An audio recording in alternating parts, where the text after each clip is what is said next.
Oke, halo teman-teman. Perkenalkan, nama aku Najwa Nur Awalia, biasa dipanggil Nana. Dan aku lulusan dari Universitas Gadjah Mada. Dan alhamdulillah kemarin dapat juara 2 mahasiswa berprestasi nasional 2024. Growth mindset selalu pengen belajar.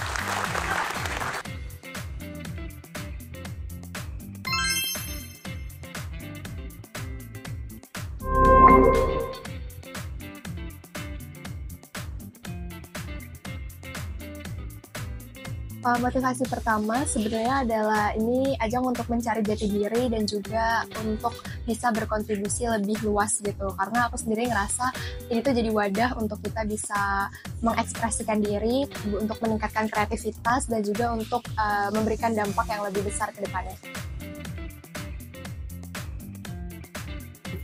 Ya pastinya dalam setiap kegiatan yang kita lakukan itu bakal ada konsekuensi ya, dan salah satunya juga bagaimana kita mengatur waktu untuk membagi berbagai kegiatan. Nah kalau aku biasanya bagi waktu itu untuk pertama nentuin dulu skala prioritas kita, sebenarnya apa aja yang mau kita achieve dalam beberapa bulan atau beberapa tahun ke depan.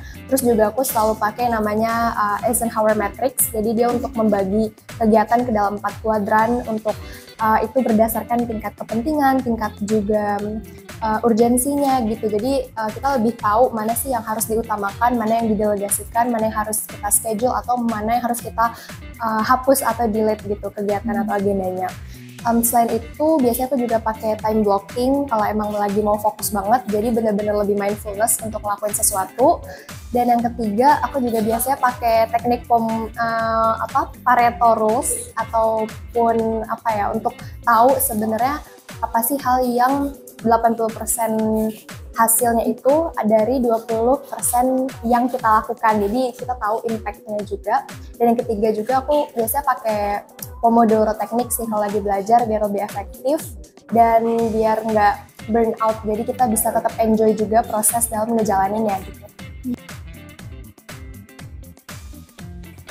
Kalau dari aku, strategi pertama adalah kita harus kenali dulu dari keunggulan kita, terus juga kenali sebenarnya isu yang memang relate nih untuk terkait dengan jurusan, karena biasanya tuh gagasan kreatif itu dilihat juga dari relevansi sama jurusan kuliah kita. Karena waktu itu aku di geografi lingkungan dan aku angkat tentang mitigasi bencana pakai GIS atau Geographic Information System. Jadi kita coba cari ini benang merahnya dari isu yang atau permasalahan yang ada di Indonesia dengan dari jurusan kita, terus juga kapabilitas kita. Dan yang gak kalah penting menurut aku, coba untuk mengaitkan sama isu-isu SDGs dan juga ikuti aturan yang ada di buku panduan, itu benar-benar harus di breakdown. Dan kalau bisa idenya itu menurut aku nggak harus yang terlalu besar atau terlalu muluk-muluk sih, tapi yang visioner dan emang benar-benar bisa tepat sasaran untuk nyelesain permasalahan itu gitu. Kalau dari presentasi, yang paling penting menurut aku adalah kuasai materi. Karena dalam presentasi apapun, menurut aku menguasai materi, menguasai topik yang kita bahas, itu jadi kunci biar kita lebih percaya diri dan bisa memberikan yang terbaik. Nah yang kedua, ini juga bisa membantu nanti di kala sesi diskusi sama dewan juri ataupun sesi tanya jawab, karena mereka pasti bakal melihat seberapa kita menguasai materi itu, menguasai ide dan gagasan yang kita bawakan. Yang kedua pastinya melatih public speaking skill kita, bagaimana mempresentasikan itu dengan efektif dan juga bisa dimengerti gitu.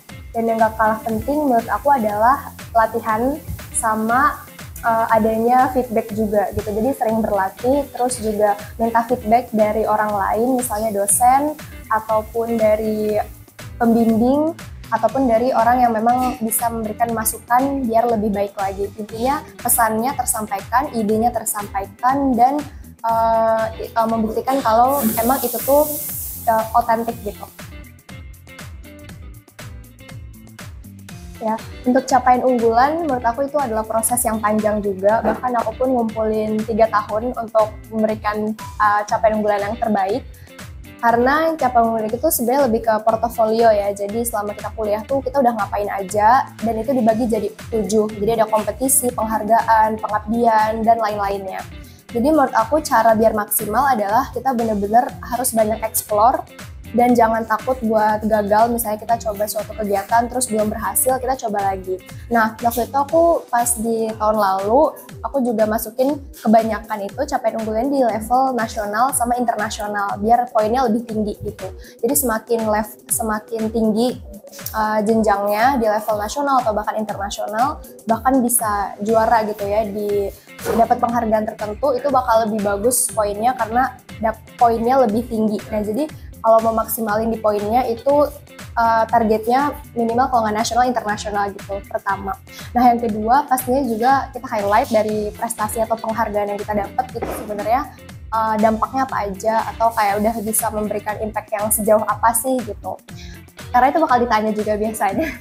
Dan yang kalah penting adalah terbuka sama jujur aja sih, sama apa yang kita peroleh.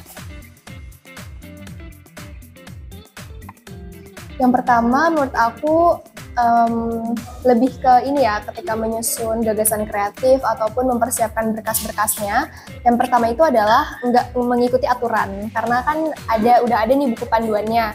Nah, mereka tuh terkadang tuh lupa misalnya atau nggak teliti sama aturan yang udah dibuat di buku panduan, atau misalnya harusnya berapa halaman nih gagasan kreatifnya, ataupun misalnya capaian unggulannya itu maksimal berapa dan lain-lain. Itu hal-hal detail kayak gitu yang sifatnya administratif, itu kadang-kadang tuh suka dilupakan gitu. Dan padahal itu penting banget, karena kalau administratifnya itu udah nggak terpenuhi, itu bisa di blacklist atau mengurangi nilai. Yang kedua menurut aku adalah di seleksi nasional itu biasanya mereka juga lupa kalau Pilmapres itu bukan ajang buat adu pinter-pinteran atau adu bagus-bagusan IPK, tapi lebih ke gimana kita bisa behave atau punya attitude yang baik gitu. Karena kadang-kadang ada juga yang, oke, nilainya bagus, prestasinya segudang, tapi misalnya dia nggak punya perilaku yang baik, itu juga akan mengurangi poin kepribadian yang juga dinilai di level nasional. Kalau dari bahasa Inggris, memang yang di-highlight itu ketika di Pilmapres tuh di speaking sama discussion ya, karena bakal banyak FGD sama teman-teman dan pakai bahasa Inggris. Kalau aku sendiri itu cheatingnya adalah karena aku udah ngebiasain dari SMP juga, itu gunain bahasa Inggris sebenarnya sebagai daily conversation gitu. Jadi sebisa mungkin emang aku paksa aja gitu buat ngomong atau buat lebih banyak mengonsumsi hal-hal yang memang pakai bahasa Inggris. Terus yang kedua, aku juga aktif ikut event internasional kayak lomba internasional, conference, ataupun ikut student exchange yang itu juga maksa aku lagi untuk ngomong dan aktif pakai bahasa Inggris. Jadi menurut aku memang paling penting itu pertama emang harus dipaksa dulu sampai akhirnya kita enjoy buat pakai itu di kehidupan sehari-hari. Yang pertama adalah kenali diri sendiri dulu, dan kita harus punya niat yang kuat gitu ya, karena memang prosesnya itu bakalan cukup panjang, bisa sampai 6 bulan, bahkan untuk mempersiapkannya juga bisa bertahun-tahun kan. Jadi menurut aku memang kita harus punya mentalitas juara, artinya adalah ketika kita menang, kita nggak merasa sombong atau merasa paling baik, tapi ketika kita belum berhasil pun kita nggak merasa ini tuh akhir dari segalanya. Jadi terus pengen belajar, dan selain niat yang kuat, tekad yang kuat, konsistensi, tahu tujuan yang jelas sebenarnya mau apa. Terus menurut aku juga yang gak kalah penting tuh adalah after Pilmapresnya itu kita pengen memberikan dampak yang seperti apa gitu, karena it just a part of the process. Jadi maksudnya di akhirnya pasti kita bakalan bisa ngasih yang lebih baik lagi gitu. Dan juga menurut aku yang gak kalah penting adalah kita tahu dari hal ini tuh selain kontribusi apa yang kita berikan, juga sebenarnya kita mau jadi individu yang seperti apa, yang bisa dikenal seperti apa. Menurut aku itu sih yang gak kalah penting. Menurut aku untuk teman-teman semua yang mau ikut Pilmapres atau ajang prestasi apapun, diluruskan lagi niatnya, dibuatkan tekadnya, dan terus perjuangin itu. Kalau emang kamu ngerasa kamu layak dan kamu pantas, menurut aku terus lakuin yang terbaik, do your best, and let get do the rest gitu dari aku. Thank you. Mungkin Thank you teman-teman, terima kasih.